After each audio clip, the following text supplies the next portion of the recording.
Mətnə əsasən cədvəli tamamlayın. Birinci faktımız odur ki, qarışqalar torpaqda minlərlə tunnel qazaraq hava və suyun dövranını təmin edirlər. Biz ikinci faktda müxtəlif fikirlər yaza bilərik. Qarışqaların sırf torpağa faydasını yaza bilərik. Müddəa kimi də vermək olar ki, qarışqanın torpağa faydaları çoxdur.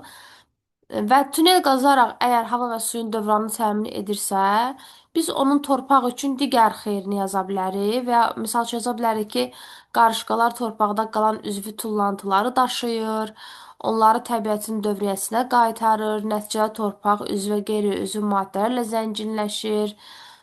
Bunları yaza bilərik. Müddəa kimi də verə bilərik ki, qarışqaların torpaq üçün faydaları çoxdur və yaxud da ekosistemə faydaları çoxdur.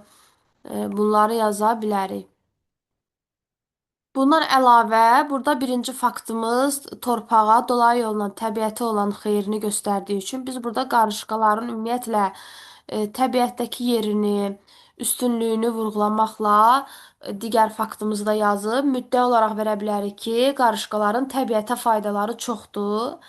E, Müddəa kimi bunu versək, faktda bir çox şey yaza bilərik. Yaza bilərik ki, bitkilərin böyüməsini sürətləndirirlər. Daha sonra torpağın havalanmasının 20%-ni təxminən təmin edirlər. Digər heyvanlar üçün qida mənbəyidir.